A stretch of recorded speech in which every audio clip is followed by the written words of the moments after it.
Welcome to Cigar Thoughts for Week 5. This is the podcast. I'm your host, Jacson Bevens from fieldgoals.com. With me, as per the usual, is Matt Nichols. He was an all-conference offensive lineman, Pacific Lutheran University, won a national championship there. If you've seen him before, you know he's got a really unique mind. He watches a different football game than I do, and so it's always great to get his perspective. To my right is my editor-in-chief. You're familiar with him, Danny Kelly, one of the better voices covering the Seahawks in the media right now. Really happy to have him on. Appreciate you guys being here. Yeah. Well, there's a lot to say about the last game. A lot of good that's being overshadowed by the most recent bad. And I would like to start with the good. And one of the things that really stood out to me from early on in the game versus the Bengals for the Seahawks was after they gave up that first opening touchdown drive, and I was thinking, man, the offense has really struggled getting going. They have had a hard time scoring in the first half. I think, was it just one or two first half touchdowns this year? Yeah. And I was thinking, man, the Bengals are too good to just spot them 7. And they came right back down the field and scored 7 points. And the way they did it was so encouraging. It was a powerful run game that set up some pass protection. On the touchdown pass to Curse, Russell Wilson stood in the pocket and throw. You know, he threw it confidently. He didn't bail. There was a lot to like about that. And then they kind of kept that going for the next 40 minutes. What was it from those first 3 quarters? Because really, this game is about 2 stories: the first 3 quarters and the fourth one. And Matt, I'll start with you. What from the first 3 quarters stood out to you the most?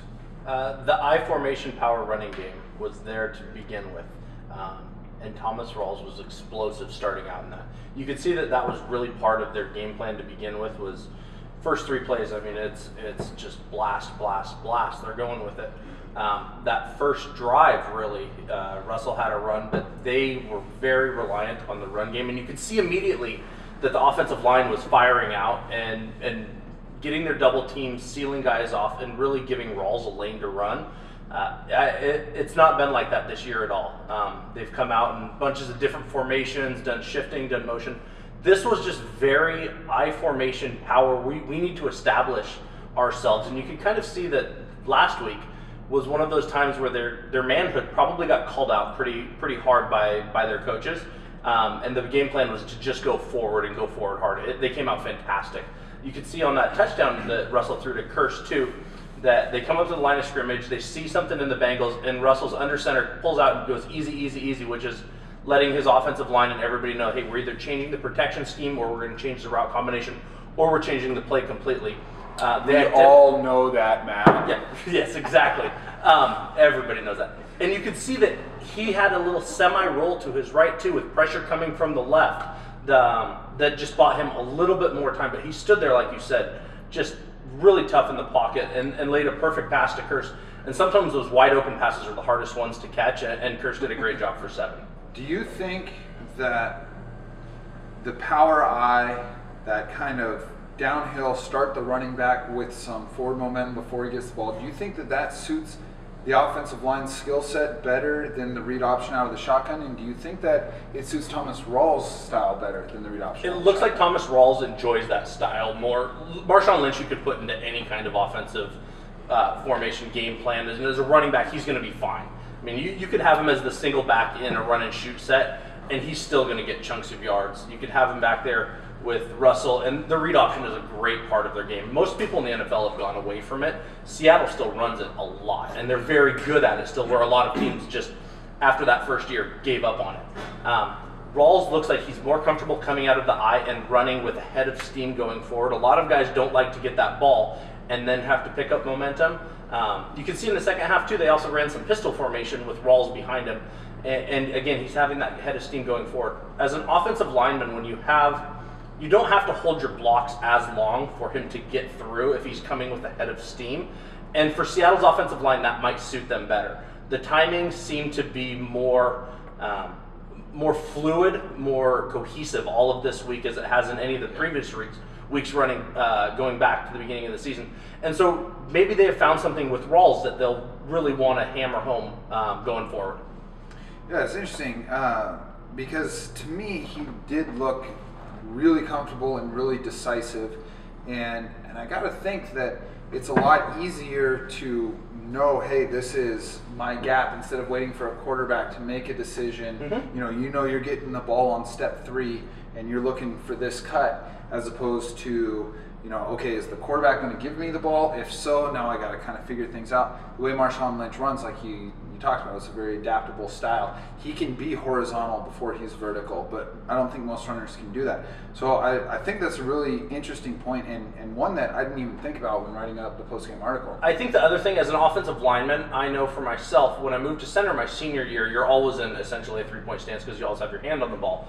But when I used to play out at guard and tackle, it's easier to run block when you're actually in a three-point stance. And when Seattle goes to a lot of the 4 wide receivers with one running back in that read option look, they're oftentimes their linemen are in 2-point stance, and it's just harder to run block in a 2-point stance because your leverage points aren't there. When you're in a 3-point stance, your pad lower is naturally lower, your butt's naturally lower, you're more in a takeoff position versus a 2-point stance. So that might be something where offensive linemen are more comfortable. If you're Walter Jones, you could be in a 2-point stance and you could drive block a guy 20 yards every time.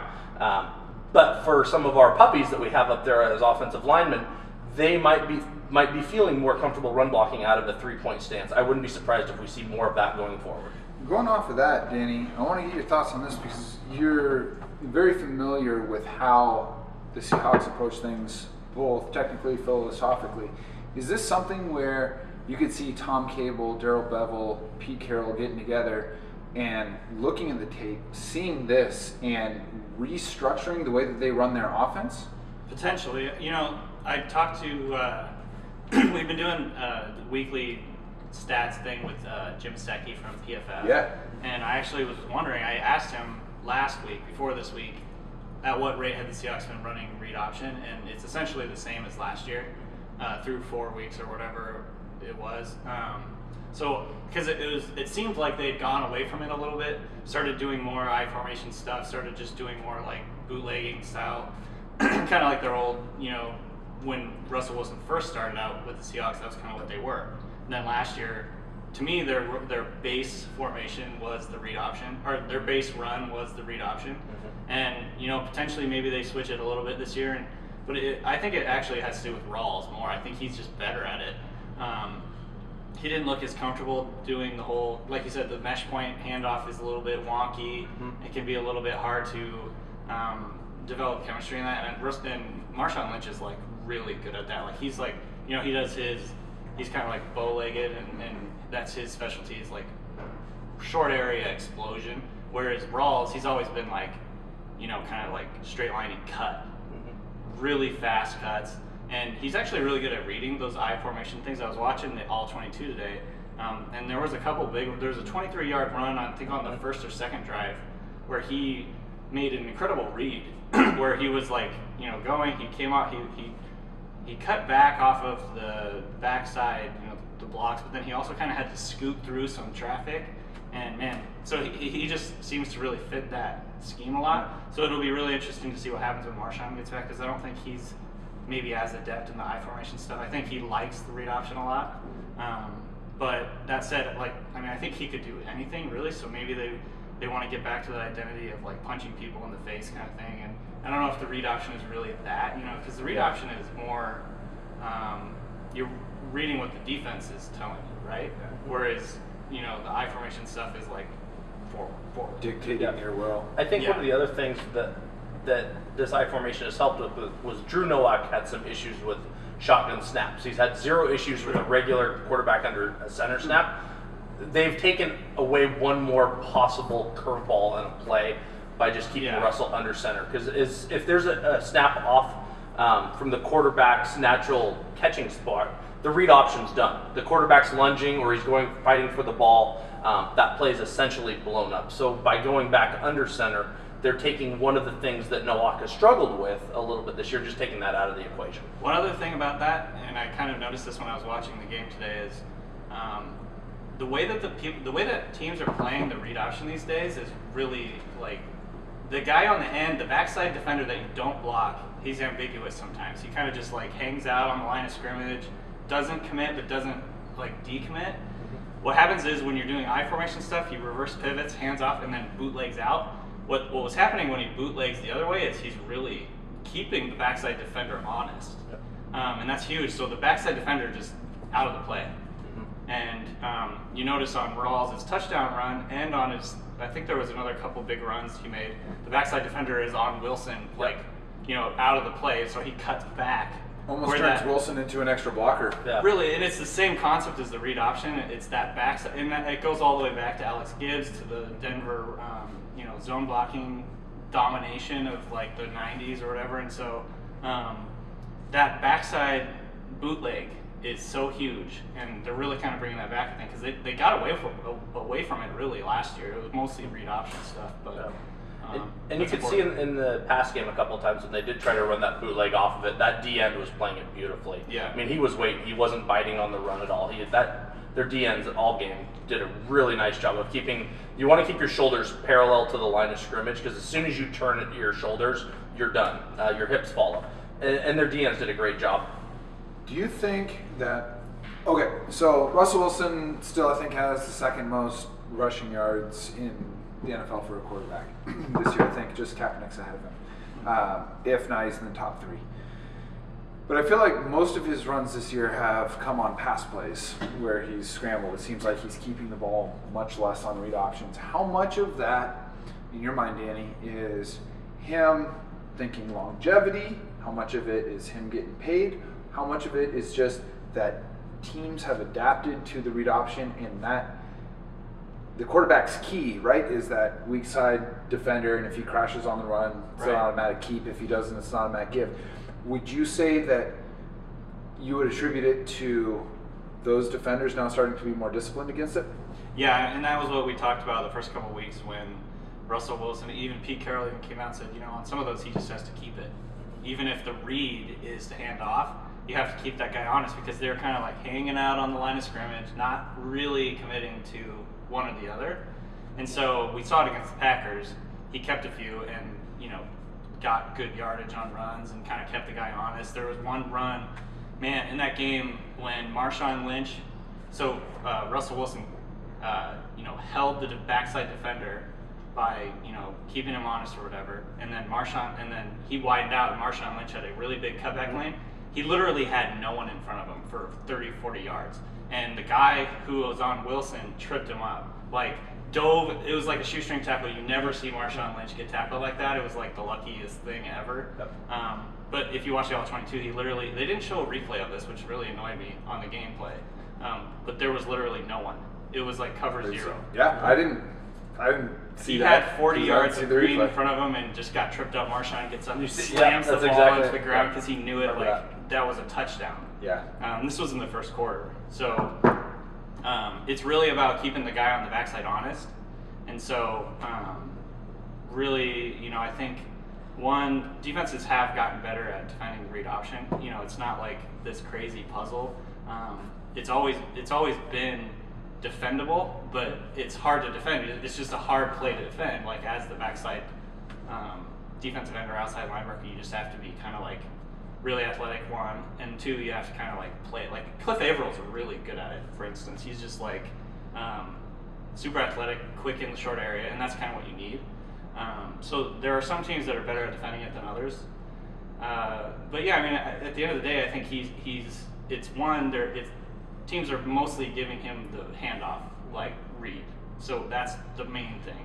2, I think it's partly like he doesn't want to get hit as much. Like, I think that's a natural thing. Like, he just, I don't think it's that he doesn't want to run, but I think it's just the combination of, like, we want our run game to work through Marshawn Lynch, not me. Like, that's kind of the thing. So it's interesting. Yeah. Marshawn has kind of been the identity of this offense for the last few years, and for all the headlines that Russell Wilson makes and all the money and whatever, he has kind of been that face of the Seahawks offense, and sort of, I would assume, the first thing that opposing coordinators are game planning against is Marshawn. He's been out the last couple of games. This past Sunday, against a very good rush defense, undrafted rookie Thomas Rawls got more yards than Marshawn Lynch ever has as a Seahawk. That's crazy. That is crazy. That's crazy. for all of the amazing things that Marshawn has done over the last few years in this system. I can't believe he's never rushed for more than 169.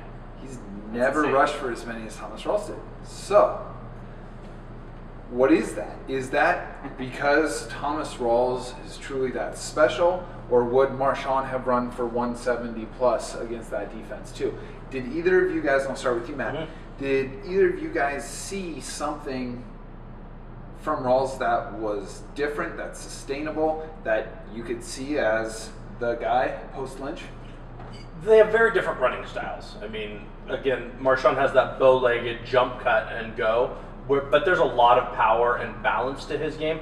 There's more speed and explosiveness, straight line speed with Rawls. So you could see him explode through those holes really quick. The offensive line also did a really good job of giving him alleys to run in. So you could just see between those two combinations of how quick he is, the good blocks by the O-line, that he had just that day where it was not uncommon for him to get those 9, 10, 13, 15-yard runs and just keep going and going and going. I don't think this is a changing of the guard, anything like that. I think this gives Seattle another weapon on their offensive set that teams now have to game plan for, because they're very different styles of runners. Yeah, I mean, I would agree. I think after the Bears game, he ran for a lot of yards in that game. I was like, okay, that's definitely a good start. But one, it's the Bears who, and you know what? Actually, at the end of the day, the Bears' defense has been pretty good this year. Yep. But at the time, it was like, okay, that was potentially an anomaly. Nothing he did on that day necessarily said like star. Yeah. So I said a couple of times, people asked me that question, like, well, he still looks to me like a backup, like a number 2 style running back. But after this game, I think he could be like a lead back. I think that's definitely something that he could be in the future. Definitely a part of like a running back by committee at least. I like his style a lot. It's kind of cool that they're getting back. Like, this one game is a small sample size, but it's kind of cool they're getting back to the wide zone. I really like the wide zone because it's like, one, you string out defenses so much, and that opens up that big play potential. That's and that's what back in the day the Broncos rode that to the Super Bowl, a couple Super Bowls, and that really kind of accentuates Russell Wilson too, because he can work a bootleg out. I do love the read option as well, but it's kind of cool to get back to that. It's like the roots. I think that's exactly. I think so too. It's really what Tom Cable is like known for. That's his specialty. That's his forte. And I will say, as much shit as Tom Cable's gotten this year for all the sacks, they are leading the NFL in rushing. Yeah, and that's wild. That is. Doesn't feel like it. Mm-hmm. It doesn't. No, it doesn't. And I think that a lot of that has to do with the feeling that the offense has kind of gone dry for long periods, and that they're getting all of their production kind of in spurts. Spent a little bit of time talking about the offensive line, talking about Russell Wilson, talking about Thomas Rawls in terms of establishing the running game, as Danny pointed out, in terms of yardage, the number 1 rushing game in the NFL, number 1 rushing team. Yet, when it came to overtime, and we'll get to how we got to overtime later, when it came to overtime, it wasn't Thomas Rawls who was on the field, it was for Jacson. I'll admit that I was surprised, but Matt, I think that you pointed out something to me that I thought was really, really interesting. Why do you think that Fred Jacson was out there in overtime? I think for the pass blocking ability. It was talked about when he first came in, and he basically had a week to learn it going into week 1, that he was able to pick up all of their pass blocking protection schemes. And protection schemes in the NFL are always more complex than they were in college. But Fred Jacson was able to pick up Seattle's protection schemes immediately, and he's been in their third down back in a lot of situations because he is so good at pass protection. What makes a running back good at pass protection? First, knowing who he needs to block properly. So if there's going to be an overload blitz to one side, say a team is going to send 3.5 to 4 guys aside, essentially going A, B, C, and D gap, bringing pressure off of that point. If an offensive line slides to that side, the running back needs to know who he's going to have to pick up on the backside, or if they're sliding away from pressure, and the running back has to go to the front side to pick up the block, knowing exactly who the proper person is.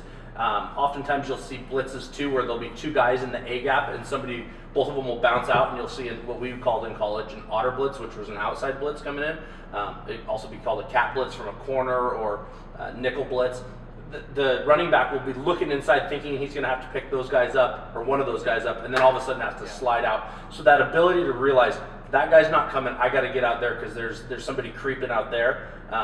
Fred Jacson has been very good at that, and you've seen it in pass protection this year. He's done a great job of stepping up and stoning guys. The other thing that makes a running back really good in pass protection is that DB or that blitzer has a full head of steam, and you usually get 1 or 2 steps to step up, and you got to stone him. Because if you give any ground, an offensive lineman can give ground in pass protection, that's what they do. But a running back, when he's stepping up, if he gives ground, he's going to be in the lap of the quarterback, and that play's going to be done. So you have to have that explosive ability to make 1-2 steps, stone a guy, get that stone, or at least that stalemate with the guy, maybe not knock him all the way back, but at least get that stalemate to keep that play alive. Because if you get driven back as a running back in the quarterback's lap, it's over.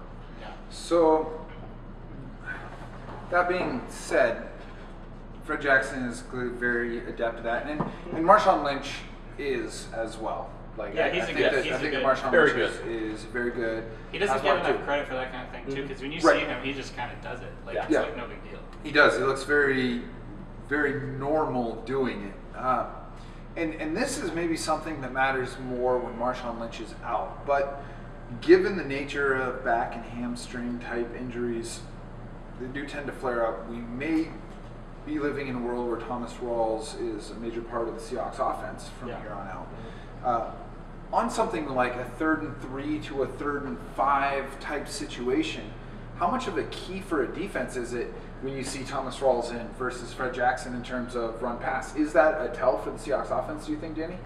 For when you're talking about Fred Jacson, I don't think so, because he's really good he's really good at both, really. He's a good runner. Like, he's not like he is old, but he's not like decrepit. I actually really like how he runs. He's like really, really smooth runner, just kind of like silky smooth gait. One cool thing about Fred Jacson too, you talking about his age, he kind of sort of like another backup or change of pace back we're familiar with, Justin Forsett. Like their age is not representative of the mileage on them. They've always kind of been part of a complement, part of a committee. Right. And so Fred Jacson, I think, is the oldest running back in the NFL. Or, I think so. Yeah. But he's not really old in the same way that like Emmitt Smith was at that age or someone like that. He hasn't had like 400 carries in a season. But you would say that if you're a defense and you're trying to identify run pass and you see a package with Fred Jacson out there, that's not necessarily a tell for you. Well, potentially. It just really depends on like a lot of things. But if you see Rawls in there, it's probably you're thinking a run. It could even go the other way. You're thinking that's a tell, like, oh, they're going to run the ball. Yeah. Because especially with Pete Carroll talking in public about how they don't want to burden him with pass pro. So it goes both ways. I think it's really not there's so many different tells that you still have to guess. You know what I mean? It's like formationally, that gives you some information, how wide the receivers are, the splits, obviously the personnel. So there's a lot of things that they have to work out. Plus they have all this like tape watching of like different tendencies and things like that based on where they are. So at the end of the day, I don't think it's necessarily something that's like giving away what they're doing, But I mean, what do you think, Matt? Seattle's also had a great deal of success going at a quick pace this year, and so that's what they were trying to accomplish in overtime, was go at that pace. Did they go faster? They seem to go a little bit quicker. Yeah. So it's been one of those things where at the end of the first half, after Earl Thomas has that great interception, runs it all the way back down to the 30, we're all excited, thinking we got great field position. Then we hear the flag, and you're like, really? Got to go all the way down. They chunked yardage the whole way down. Got down there and got the field goal. In Green Bay at the second half, when they came out and they've been sluggish and lethargic that first half, they went with a quicker pace and moved it down the field a couple times in a row. When they've gone at a quicker pace, at least to me, they've looked more successful this year. So I think that's what they were trying to do, is they were trying to go for the jugular and end the game immediately. And the Seahawks always operate on stats. Like you hear Pete Carroll talk about stats all the time. Like the stats told us this, whatever. They really substantiate what we're doing, this, that, or the other. And when you're in overtime, when it tells you that's what they're doing, and on the other hand, you know, people were talking about, oh, the Seahawks did run, pass the last 4 drives, and they didn't do jack shit the whole time, whatever. Like, you know, people were really angry about that. But at the end, on that point, like, that's like what the Seahawks want to do. Yeah. They want to run the ball in the fourth quarter, and they had a lot of success running the ball in the first 3 quarters. And you could almost tell people's like, I don't know why it didn't work in the fourth quarter. Like all of a sudden, it stopped working. The fourth quarter is a total enigma on a lot of fronts, and we'll get to it in a minute. He was baffled. Yeah. You know, like really, like he sounded like truly, genuinely like. And this is a guy who's been neck deep in football his entire life on every level, and been a part of so many different schemes and so many different eras that it's tough to baffle him. And we'll take our stabs at it in a moment. Before we do, I think that you know, we would be remiss if we spent too much time talking about those first 3 quarters and didn't acknowledge the job that the defense did after that first drive. When Andy Dalton came out, and Andy Dalton is playing like the best quarterback in the NFL this side of Aaron Rodgers this year. He's, you know, so credit where it's due, but he was throwing to open guys on that first drive.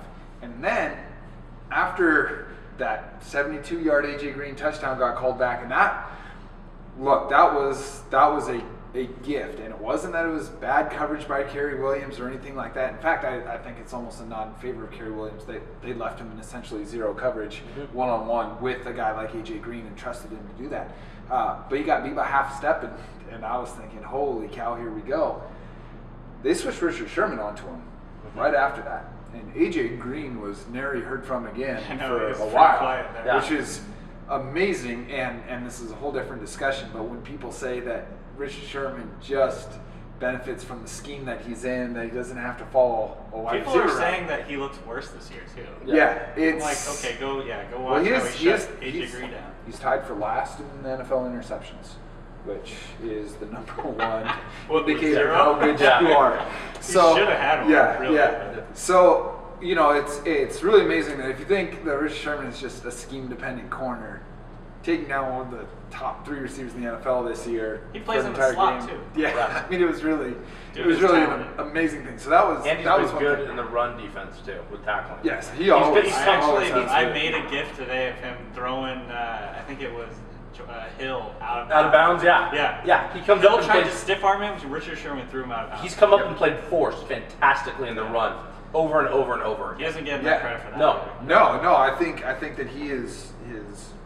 I thought that he played the best game of any Seahawks defender in that entire game. I think that he changed the way, and when I say he, I mean they, but I really mean he changed the way that Cincinnati went about their offense from that point forward.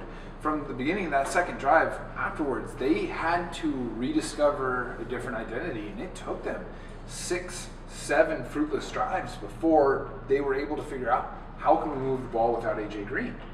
And that is truly a credit to how good Richard Sherman is, and that I think covered for a lot of slack that we saw the defense have throughout the game. You know, miscommunications on those short yardage goal line little seam routes to Tyler Eifert. I mean, two wide open touchdowns. You know, and on the first one it looked like Cam was just flat-footed and didn't recognize it, and they showing him over on the tablet and getting things figured out and whatever.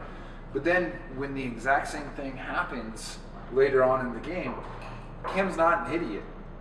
He's a very smart, very adaptive safety. There's very few safeties who can be as good at so many different things than he is. So I don't think that it was so much a technique or a failure on Cam's part as it was a failure in communication. So, all of that is just to say that I think a lot of the success the defense had, the fulcrum for it was Richard Sherman's ability to take away option number one from that defense or from that offense.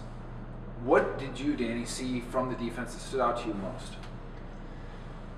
Well, and just real quick on that Cam thing, if you believe Pete Carroll, he did say that neither of those were Cam's responsibility. I think on the first one, Earl, I don't exactly know. He didn't really ascribe blame. I think he just kind of said it wasn't Cam. Cam was taking the guy who's coming over the middle. Yep. So Cam was he was basically robbing, down in the, not in the box, but like in the intermediate level. and for whatever reason Earl was on the wrong side, or maybe the corner didn't follow him in. I haven't looked at that play closely, but something happened where Cam was doing his job. Williams follows that crossing route right into Cam. Yep. Yeah, okay, so that must have been the miscommunication. Might have been Carey not doing it. But I don't know how on such a short pass play Carey Williams was expected to get from covering that outside receiver on the red line to the back of the end zone at the seam in the amount of time it takes Tyler Eifert to just run that in a straight line. Like, Carey Williams would have had to have gone the hypotenuse. Yeah. So I think that maybe Earl, I think Earl was supposed to be over the top. Okay. He arrived a little late. But to be honest, I don't know. I mean, what did he say about the second one? Did he? I didn't hear his comments. I think he just got beat by Carey Williams. Just got beat on that one. Okay. And for as good as Carey's been this year, he had a rough game. He did.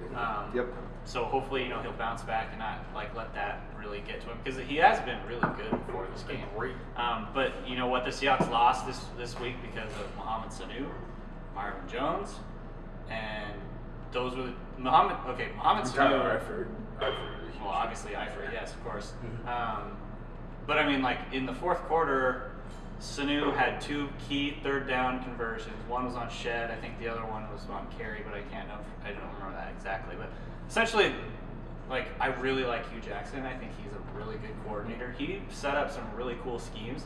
There was one play, I think it was Sanu ran out the seam, and it really how the wheel route always confuses the Seahawks in terms of coverage and zones. That really confused the Seahawks, and Sherman wasn't sure whether. So essentially, Cam was carrying one guy outside. Sherman was supposed to carry. They basically crisscrossed in. Sherman was like, "Oh, I don't know who I'm supposed to take." He was late going on to Sanu. That's what happened. It was a really big seam route. Pete Carroll talked about it. He said that wasn't anything they'd seen on tape before. It was they just cooked it up for this game kind of thing. And to your question though, I think like we all talked about, for 3 quarters the Seahawks were really good, and then for whatever reason in the fourth quarter, I don't know what happened. We've been avoiding it long enough. Yeah.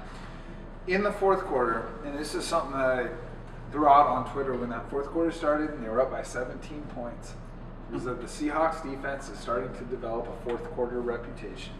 Time to reassert themselves. Right. And I was thinking, okay, it is an outlier that quarterbacks are completing literally 80+% of their fourth quarter passes against the Seahawks.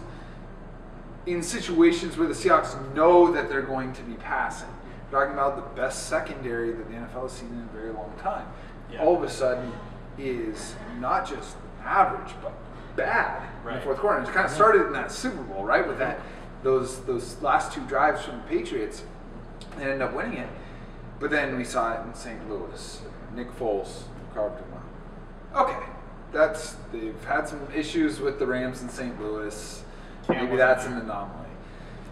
Week 2 Sunday Night Football, Aaron Rodgers does the same thing. Seahawks get up in the fourth quarter. Aaron Rodgers, before you know it, Packers have the game won. Okay, well, it's Aaron Rodgers, right? Yeah, and they've had success against them. That was in Seattle. This is Aaron Rodgers. Okay. Game 3 doesn't happen. Jim Clausen, whatever. Game 4, Matthew Stafford, who was played like the worst quarterback on the planet this year and couldn't do anything for the first 55 minutes, is all of a sudden just dotting passes everywhere. Yeah. And if it wasn't for that amazing play, and Cam is getting all the credit for forcing that fumble, it really doesn't happen without Earl hitting Calvin first on that play. Yeah. I mean, that was really an amazing combo play. It was so fast that Cam actually didn't know he was there. Did you hear Cam talking about it afterwards? Cam was like, "Yeah, I think Carey hit him or something," and Cam didn't even see it. That's amazing. So, but they were 6 inches away from it happening against a bad Lions team. Yeah. And then we see it happen with the Bengals, except for it's not that the Bengals had to do it once. They had to do it 4 times. And they did it 4 times in their last 5 drives. Yeah, just move the ball down the field. One stop at the beginning of overtime. Yeah. And, it's interesting because in 4 of those 5 games, I can't remember one truly amazing pass from Stafford in the Lions game, but Brady made a couple of really sensational passes in that place. Nick Foles made that throw to Stedman Bailey between Earl and Richard Sherman. Route 1. That diving catch that Eifert made. That's on a real, that, really I mean, unreal. like, is it just The throw itself was really good. Too. Yeah. And you saw it last year, that throw that Tony Romo made to Terrence Williams on 3rd and 20 in that catch. Oh my God, I forgot. Like, about is this truly something systemic that's wrong with the Seahawks, or are they just the victims of players making phenomenal plays, or is it a combination of both? All I know is that quarterbacks in the last 6 games have a 4th quarter passer efficiency of 135.6 against the Seahawks. Yeah. Like, lapping the field on the historic performance of quarterbacks. So I'll start with you, Matt. Do you see anything systemically wrong with the Seahawks' 4th quarter defense, or is there a change in philosophy? There's no change in philosophy. Seattle does what it does. We're in the second, after that first drive, they scored a touchdown. Second one, we got lucky with that holding penalty to alleviate AJ Green's. We started getting really good penetration up the middle and double penetration up the A's and B's. And with Andy Dalton, that seemed to make him uncomfortable, let alone getting guys around the outside. So that pressure up in his face made Andy Dalton a little shaky with his passes. We didn't get that same kind of penetration with our pass rush in the 4th quarter that I noticed. I was sitting there and I was like, we're not getting it. And I think just because of that makes it harder for our DBs. Our DBs are good, but every receiver is going to get open over time. Yeah. So Sherman's I think talked about that. yeah. So it's a combination. It's not just our DBs. It's our D line getting pressure. It's us wrapping up on tackles. We had missed tackles again in the 4th quarter that gave them 2nd and 4s as opposed Is to it a 2nd and conditioning 8. thing? They had like 1 3rd down attempt Yeah. on all those drives. Yeah. That's It was crazy. that was how It was well they were chunk moving the ball. yardage. Yeah. It was chunk yardage. So is it just conditioning? Are they operating with less gas in the tank than their opponents? Well, I think this might be a carryover that we're seeing from shorter Seattle drives. So when we're having our 3 and outs, when we're punting 4 times in a row in the 3rd and 4th quarter, and having really short, quick drives, I think this is one of the things that you see. When Chip Kelly had Oregon, he was able to run 22 deep on defense and have 2 guys for every position because of conditioning. He knew that his offense was going to score so quickly or get off the field within a minute that his defense would need unbelievable cardio. So he was able to have 22 guys that could play defense. In the NFL, that's not going to happen. All of our DBs played every single play. Our D-line played at an unbelievable rate. Bobby Wagner Plus only they lost Hill. Bobby Wagner, sat out 2 or 3 plays with the strained pec. One was a touchdown. Yep. KJ was out there over 80% of the snaps. So our guys have got to be getting tired from our offense not keeping drives alive and eating up clocks. Since he ran 85 plays, I think, in this game, to 60 Yeah. for Seattle. Yep. Jeez. 85 is a lot. That's like basically NFL 5 games, quarters it's to insane. 4. Is that it? I might be. It was 85-60. Yeah. So you're basically talking about 4 quarters of offense versus 3 quarters of offense. Mm-hmm. Yeah. So yeah. So okay. I don't think that's the only reason, but that's definitely probably part of it. I Sure. absolutely part of it. Sure. You know, we're talking about how it's late in the game. We've seen this big drop in production and efficiency from the Seahawks, whether it's the defensive line getting tired, whether it's defensive backs not being able to stay with guys, whether it's quarterbacks making perfect throws and receivers making great catches. Something has been happening for a while now. After this past game, there's a really interesting quote from Earl Thomas, and I know that Danny, in the past, you've said this is, energy is something that Earl Thomas, I think, taps into a lot. But Earl Thomas is a really singular guy in terms of the way he talks about football as an active player. You don't hear a lot of active players talk about it in the way in terms of energy and presence, the way that Earl Thomas uses does. words that no one does. Right, exactly. Yeah, I think that he approaches the game from like 7-8 degrees differently than most guys in the NFL. That's why I love that guy. Yeah, me too. He's my favorite Seahawk. I said it. He's my favorite, and I think he's a total weirdo. But he talked about after the game that the energy was different. He said he can't explain it, but the energy was different in this game. That it was bad. That it wasn't what they were used to.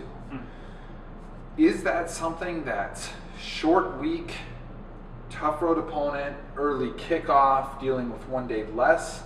Is it something that is systemically different in the locker room now, or is it just an anomaly? Danny, do you sense anything in covering this team in terms of shift in energy from the 2012, 2013, 2014 teams?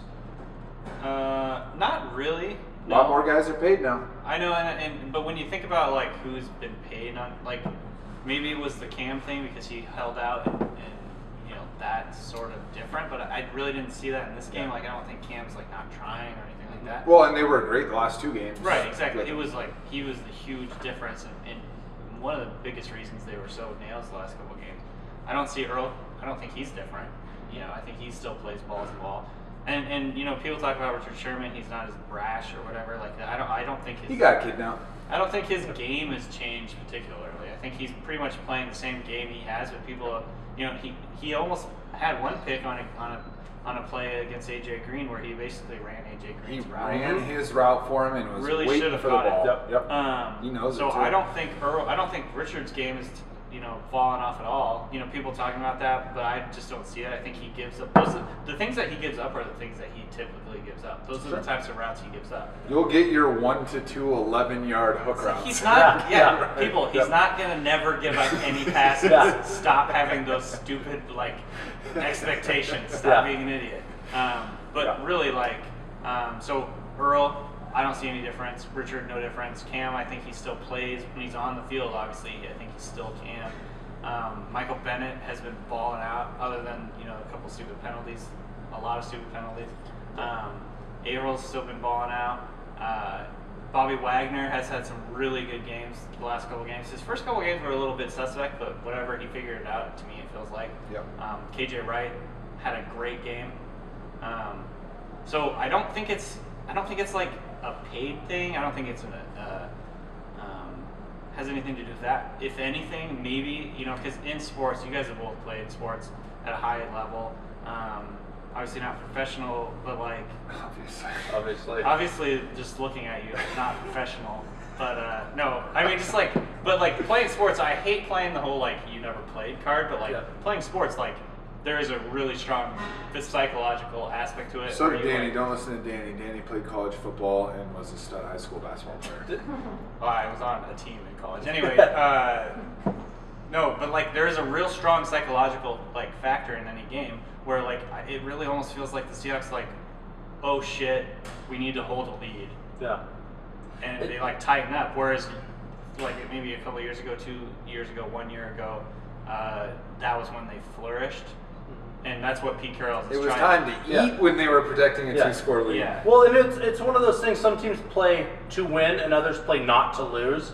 And again, maybe there has been a little subtle mind change just as they've gone from being the hunter to being the hunted, and they're not still sure on how this all plays out. They're not different in any way. That's why I think that too. Yeah, but there's definitely something. And maybe this is just, we're getting past the point of a small sample size. Maybe this is just one of those outliers, and we'll look back at the end of this season. We're talking about 70 pass attempts at which quarterbacks are now performing in the fourth quarter at this level. But it is one thing, it is a complete team deal. This is the offense not continuing drives. This is the special teams giving up long punt returns. This is the defense not getting enough pressure and letting guys get open, and our opponents making absolutely perfect passes. This isn't one thing. This is a whole bunch of little things that they have the opportunity to fix. Now, are they going to get them fixed, and are we going to see that? They're going to have a good opponent coming into the CenturyLink on Sunday. Cam Newton's playing some good football. They're an undefeated team again. So are we going to be able to get those things fixed and have an energy that when the fourth quarter comes, if we have a lead, where we're not playing scared, we're playing to win, we're playing to knock the team out. Right, you want to step up this is a terrible analogy. You want to step on their throats, right? Heck yeah. This is what the Seahawks have done over the years. Yeah. No mercy, no quarter. We talked about it when I was playing at PLU. We would play some teams and we'd get up on them in the third quarter. And I remember talking to my buddy Isaac, being like, let's end this quickly so I can unlock my shoulder pads and be on the sidelines with my shoulder pads completely unbuckled and with my helmet off, enjoying the rest of the game. And there's something about that where you get to that point and you're just like, I want to end this quickly. I want to put them down not 17, but I want to get them 24 and then 31 down. And I want to take my shoulder pads off and be on the sideline and put that warm jacket on and watch the backups play. But it's the whole team. You know what? There were a couple. That's plays exactly There it. was a couple plays in this game, and you know what? I hate to bring up the Super Bowl again, but like, remember when Curse? No, don't hate to bring it. Own it. It is time that we owned what happened.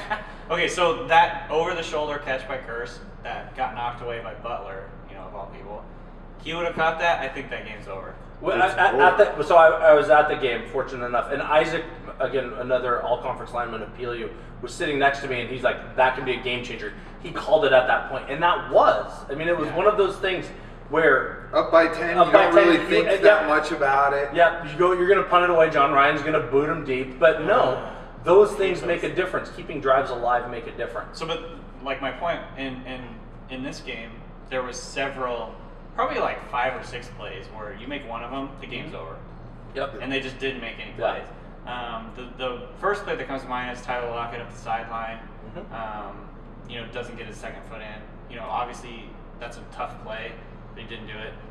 There's another play in overtime where he had a chance to catch the ball. He got hit first, didn't come down with it. But I'm sure he'll tell you that. I mean, that's the catch. He wants to catch. I was more surprised that he, even though it was contested, even though he was getting hit by 2 guys, I was more surprised that he dropped it than I would have been if he caught it. It was very surprising.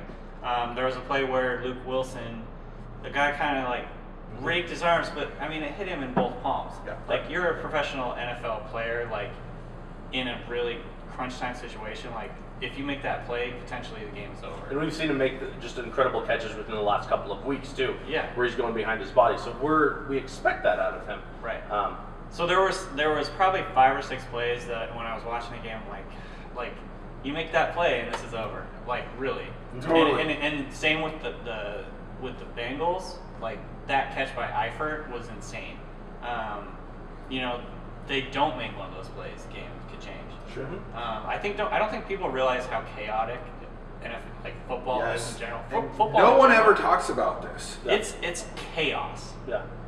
There are so many moving parts on every play, and there's probably 100 and something plays a game. Yeah, 145 in the last one, minus special teams. So Matt, and then add special teams. Matt played at a high level, won a national championship. Like, games aren't neatly wrapped, controllable situation. It's chaos. It's just chaos. We always talked about at PLU a 60-30-10 rule. So 60% of the time you beat yourself. Your opponent doesn't actually beat you. Yeah. You beat yourself. This is one of those games. We beat ourselves. The Bengals made some great plays, but we beat ourselves. Going back to the Rams game, we beat ourselves. 30% of the time, the other team's just better than you. I mean, you put the Seahawks against the Bears, the Seahawks are going to win, especially with Jimmy Clausen at quarterback. That's just that. And then 10% of it is momentum. You get a team like the Hawks at the end of the year last year, or, I mean, we've seen it with the Patriots when they get rolling. They can be playing a team that's of equal caliber, and they're going to blow them out. And that 10% momentum can make a difference. We don't have that right now. And I'm glad you brought this up, and I don't spend a lot of time either on these podcasts or in my articles talking about intangible things like momentum, simply because we can't quantify it, right? It's so some people don't even believe in it. Yeah. But I think that, the way that momentum makes sense in terms of from one game to the next is that outcomes have this amazing ability to dictate appearance, right? The Seahawks are super close to being 5-0 when you think about it. Yeah. They have had a fourth quarter lead in all 5 of their games this year. They are also super close, a miracle play away from being 1-4 and half a step away from being buried.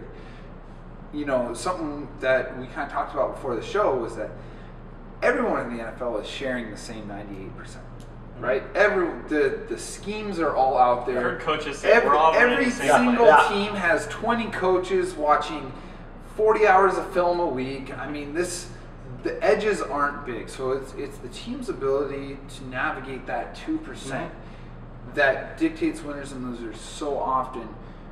And even in that 2%, there's such a feeling of randomness, and there's so many things that are outside of your control. And so when we judge teams and players and coaches on wins and losses, and we should ultimately. That's why you play. But this is a team that, and you see it so much. I mean, the Ravens are 1-4, right? Mhm. The Ravens could be 4-1, Yeah. 5-0. You know, you see this. It's that ability to make that one play that the Seahawks didn't make in this game, or that they did make last week on Monday, right? Just one play, either or, has a huge swing in your chances to ultimately win that prize, to get to the playoffs, to compete for the Super Bowl. So, personally, when I look at the Seahawks, I see a team that is more or less the same team they've been the last 3 years, that on those random plays, on those plays that they made when they've needed to in the past, they haven't. I only see them as one play per game worse than they've been as the team that's been winning a Super Bowl and making it back to the next one. And we can sit here and talk for a lot longer about what went wrong in that Bengals game, but there are 11 more football games. The season is not yet a third of the way through. The Seahawks last year were 3-3. I forgot at this about point. that. Yeah, Like, you always forget about that. there was, after they lost to the Cowboys at home, and after they lost to the On a Rams the next miraculous week, play. on a miraculous play, and after they lost to the Rams on like some goofy ass shit, they were team, and then they traded Percy Harvin. Go back a year, like Read comment sections from after the Rams game or after the Chiefs game. They traded Percy. Marchand he's not getting on the bus for the Yep. game. Yep. There's It turmoil looked- like crazy. Puts what's going on right now in the shadows. This Like is it was, nothing, it was from the outside looking in, totally toxic at 3-3 last year. Yeah. They won 11 of their next 12, came a hair's breadth away from winning 12 of 13 in their second straight Super Bowl. So I'm not burying this team, but it doesn't necessarily get that much easier this year, or this week. When I first looked at the schedule, I expected the Panthers to be down this year. And maybe they still are. Maybe they're the product of an easier division, haven't played the Falcons yet, whatever. However you put it, wins in the NFL are difficult to come by, and they've got 4 of them in 4 tries. They're coming off of a bye. They are coming into Seattle when they've lost to Seattle, 4 times in the last 3 years, I think? Cam's playing better than. But Cam Newton, in the same way that Andy Dalton has seen a rebirth, and Danny, you and I have talked about this, talking about the Panthers on the Deep Balls podcast, and it's really important to me that we talk about the Panthers a little bit on this, because I think they're a fascinating team. There's almost this addition by subtraction when Kelvin Benjamin went down and D'Angelo Williams isn't there, and Cam doesn't have these options, because the best person to have the football on the Panthers is Cam Newton. For his passer efficiency is middling, and he makes some turnovers that make you scratch your head. So Cam Newton is like a superfluous football player, and he's playing out of his mind right now. Put the team on your back, though. Yeah, that's it. That is it. I mean, we're talking about an Ubermensch with football that is like leading his team to 4-0 so far. Danny, I know that you spent a lot of time looking at the rest of the NFL for the work you do for SB Nation. What do you see in the Panthers? Are they a team that can come into Seattle and beat these Seahawks? I mean, sure, yeah, they are. I mean, they've the way that the Seahawks have played, it's like the Rams, really. It's like those two teams match up really well against each other. The Panthers are getting Luke Kuechly back this week, which is big for them. Yeah, they've been winning without Luke Kuechly. They've been winning without Charles Johnson too. Yeah. So I mean, those are two of their best defensive. Those are their two best defensive players. Yeah, that's like without Earl and Cam or Earl and Sherman. Yeah. Or whatever. Yeah, Charles Johnson is their Michael Bennett. Take Michael Bennett off the field. You know. So and they still have gotten those wins. Obviously, I think the strength of schedule has been weak for them. Yep. And they still don't have any offensive weapons really. Like it's like you said, it's been Cam. So, but at the same time, I am maybe more of a believer in the psychological things in sports than a lot of people are. Like a lot of people want to statify everything, and for whatever reason, like maybe like he knows now that he has to carry the team, and that like changed like the dynamic, and maybe that's better. You know what I mean? So I don't know. It's definitely going to be an interesting matchup. I think they can win. I think it's definitely a winnable game for the Seahawks. Obviously, being at home is huge. But I mean, like last year, like remember in the playoffs, like Cam Chancellor pick 6 like sealed that game. Otherwise, they were coming down to potentially. That was literally, if it wasn't, I mean, that was the Cam Chancellor game. Yes. That was like probably the greatest game a strong safety has ever played. Over getting stoned. He had a million tackles, the pick, the jumping over the line on the field. Like he was 4% of the players in that game. Yeah. And he was 4% of the players on his team. He was 2% of the players in that game, and he swung that game. I think that's that really goes to what we've been talking about. Like individual plays in the chaos of a game can have such a huge impact. The Seahawks lost because Tyler Eifert made that huge catch. The Seahawks lost because there were 2 or 3 other really enormous plays that the Bengals made, legit plays, where the Seahawks defended it well and they just made a better play. Yep. Cam Chancellor and the Seahawks have won so many games over the years where they make 1 or 2 more plays than the other team. That's it. The average football game we always talked about in college comes down to 4 to 5 plays. I don't think people understand and people that. They don't understand Whatever that. the scoreboard says dictates how well you played. And it's really, the scoreboard is, in the NFL, when everyone is so good, the scoreboard is not nearly as indicative as we all want it to be. Yeah. I mean, like, you win these games where you play like shit, and then you lose games where you play awesome. I mean, really, like in Matt, like, I mean, in your experience, like, I know that Frosty Westering had a lot of very, very similar philosophies to Pete Carroll. Like, a lot of it is like the same stuff in different words. Like, well, the difference of 1 degree. I mean, Frosty always talked about boiling water at 212 and what's water at 211. Yeah. 211. It's nothing. It's just there. But water at 212 is bubbling vigorously. Football games are like that. There's very, very small margins for error. It always is a razor's edge. It's 3 or 4 plays that make a huge difference. After we have that long pass play to Doug Baldwin, which again was on a 3rd and 3, and we throw a 40-yard pass. Yeah, we throw a 40-yard pass play. That works out great in the first half. The second half, we run some longer pass plays on 3rds and 3, and they don't work out, and people want to fire Bevel again, and that whole line of bullshit. But we follow that up with a pass play to Jimmy Graham right in the red zone that ends up being an interception that changes the game. With 10 defenders on the field. There were only 10 Bengals on the field on that interception. The game changes on a play like that. It changes on a Michael Bennett knocking the ball out and Bobby picking it up. Sure. There are Didn't even talk about that. 4 or 5 plays in every game that are absolute momentum game changers. And people don't ever talk about that. I had a roommate in college that I loved to death. We'd play Madden football, and he'd always be the Niners. And Steve Young would be like 38 for 44 with 8 touchdowns, and he would be throwing his controllers over those 6 incomplete passes, yelling that these are professional athletes, what the fuck are you doing? And screaming in the top of his lungs in the doors. And fans are no different than that. They want perfection. They want perfection every time because everybody sitting at home knows more than the head coach, knows more than the offensive coordinator. In a way, 43-8 in the Super Bowl, like, cursed this fan base. Yeah. Because they went on to the biggest stage so easy and just crushed the best offense in NFL history. Yeah. And it's like, well, if they can do it that time, why don't they do it every week? Absolutely. Yeah. You know, we're wrapping up. We're running out of time here. Really want to thank you guys for being on the show. Matt, thank you for being here. Danny, thank you for being here. Yeah. Most importantly, I want to thank the Glow Nightclub here in Bellingham. We're on the corner of Real Road and Holly. It's an excellent place.